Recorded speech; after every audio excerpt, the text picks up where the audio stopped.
Je pense que la Russie va négocier, qu'elle va négocier, que M. Poutine vient ici pour passer un accord.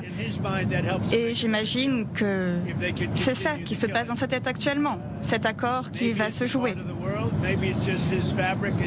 Ensuite, peut-être que dans sa manière de penser, son ADN, sa génétique, il a une manière de faire les choses qui est particulière, mais je pense qu'il arrive en tant qu'homme de négociation fort et que ça va très bien se passer.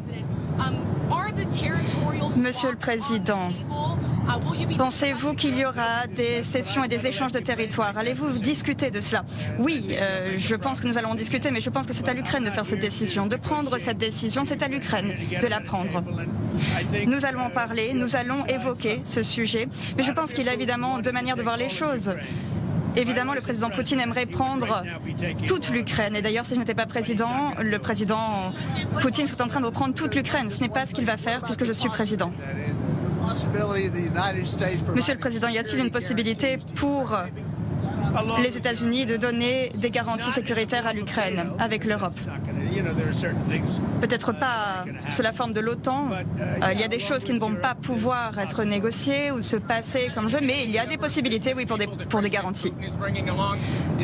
Le président Poutine aura des arguments, aura des choses à amener sur la table. De quoi allez-vous discuter? Je pense qu'il y aura beaucoup de choses que nous allons négocier. Je pense qu'il y a des propositions qui seront fortes en matière économique également. Encore une fois, nous étions en difficulté il y a un an, mais aujourd'hui nous sommes plus forts et aujourd'hui le président Poutine est très intéressé par notre pays parce que l'année dernière il était moins intéressé évidemment, nous étions en difficulté économiquement, mais aujourd'hui je pense que les choses sont en train de changer. Il y a des centaines d'usines, des centaines d'industries qui fonctionnent aujourd'hui, nous sommes en train d'en ouvrir davantage et le président Poutine le voit. Et d'ailleurs, nous avons des pays qui nous parlent, ils ne veulent pas payer de droits de douane. Il y a des pays qui le savent, ils ne veulent pas payer plus de droits de douane. Ils savent que les droits de douane qui peuvent s'appliquer peuvent être 200%, 300%. Je n'ai pas évidemment mis en place de droits de douane par rapport à la Russie. En ce moment, nous allons discuter d'autres sujets également. Nous savons que nous devons parler des micropuces et de l'acier également. Il y a beaucoup de sujets sur la table. Les semi-conducteurs, par exemple, c'est un sujet également. La semaine prochaine, nous en parlerons. Monsieur le Président, quel taux? Le taux ne sera pas aussi élevé au début et ensuite nous verrons, nous avancerons. Ça pourrait augmenter si ça ne fonctionne pas.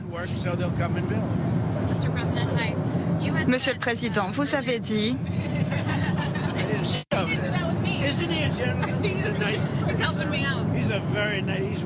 je vois que vous êtes vraiment très sympathique. Vous m'êtes très sympathique, allez-y.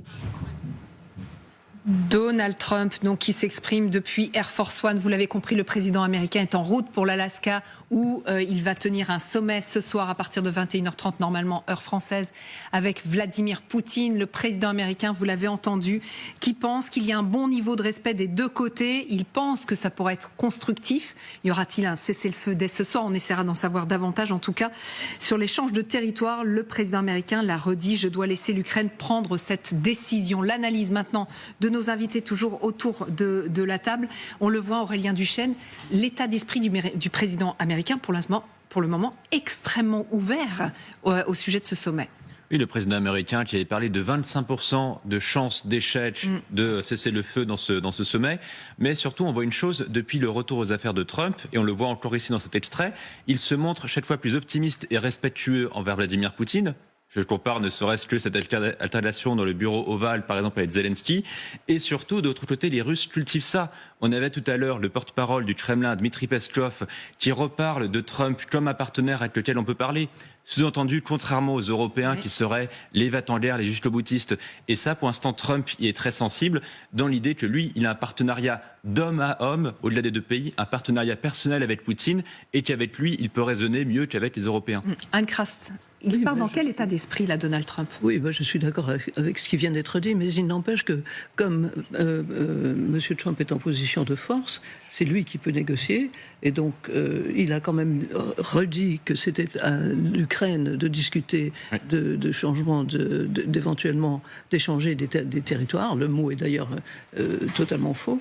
Donc il faut, apparemment, et comme l'a dit Michel tout à l'heure, il y a quand même eu des choses qui ont été discutées avant, et donc on peut espérer, si vous voulez, qu'on va quand même parler un petit peu de paix et pas seulement d'argent.